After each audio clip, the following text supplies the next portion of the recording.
I have the band Objepetia, and then the guitarist Moncho, the keyboardist Libertad, and the bass player Revio. Mostly it's Moncho and myself working together. Moncho would do like soundtracks on his own, and I do these poems on my own. And sometimes it's very, very synthetic. It's basically he gives me whatever he has, soundtrack-wise, and I'll just try to match it by force to a poem to see what works or what doesn't work. And you can see examples of that. Let me see, I can think of. Well, Nursing Home Injuries is that kind of poem, which is his soundtrack and my poem just sort of blended together. And there are other cases like Cool Logic, where I had the melody. It was written as a pop song. It was written as a hook, and I'm saying this has to be, because this is going to be the statement that I'm making, sort of hinting at it all over the place, by overloading my poems with these sort of marketplace, cultural reference. But I need one, I guess, manifesto of the times we're living in, right? And it has to be catchy. And then it actually been written first in Spanish. La lógica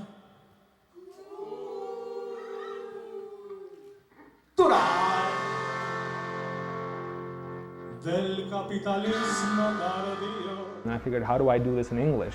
Because decimas have their own melody, done jíbaro style with a cuatro, and I was thinking, how do I translate that in pop terms into English?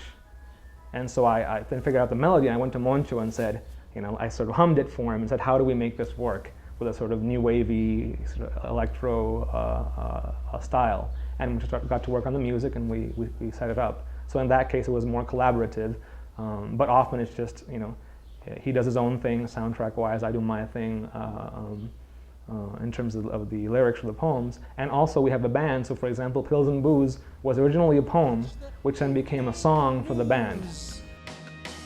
Unconscious in my favorite armchair.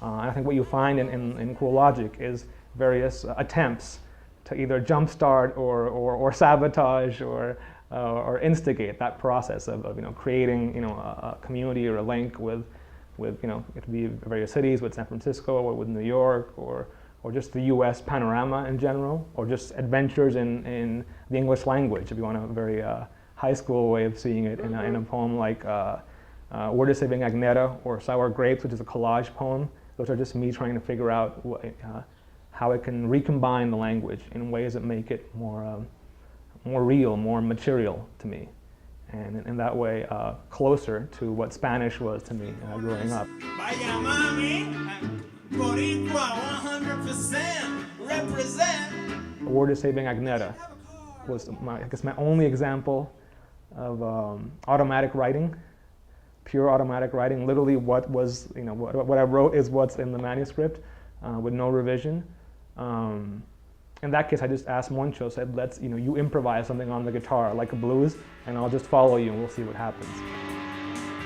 It's obvious, as in Cool Logic, it was written as a performance piece, so there was no doubt about that. It was written, I could actually see myself reading and seeing the people answer on stage and seeing what, how that would have to work for me. So that was one of the requirements I made of myself when I wrote it, was thinking of it in performance terms. Now in other cases, such as Pills and Booze, it just happened to be a very regular metered poem with I guess, with the possibility of a sing-songy refrain. And so I thought, even though I didn't write it to be performed, it made sense to attempt it as performance. I listen to the hum of waterfalls.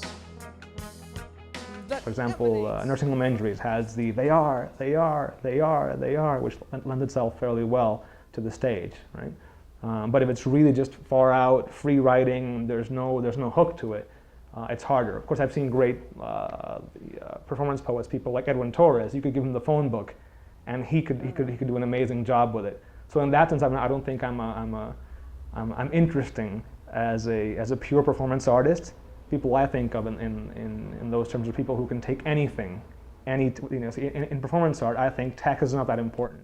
Words aren't that important. It's what the words become when on the stage that matters most. And in my style, I think the words are always very important. Probably a little bit more important than the performance. And the performance is just a way of making the words fun, or fun but uncomfortable, or available but unavailable to the reader or to the audience.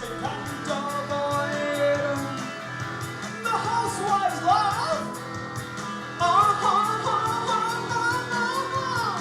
some cases though, like spic tracks, the element of voice makes it interesting. Spic tracks I think works because it's somebody addressing the audience directly, so it becomes more of a theater piece in that sense, much more in the way that a lot of Nuyorican or spoken word or slam poems work, where it's sort of the moral voice of the poet engaging with the, you know, with the social reality outside of him. You tell me how proud you are, your heritage. Let my mind, let me be. Look at the stars of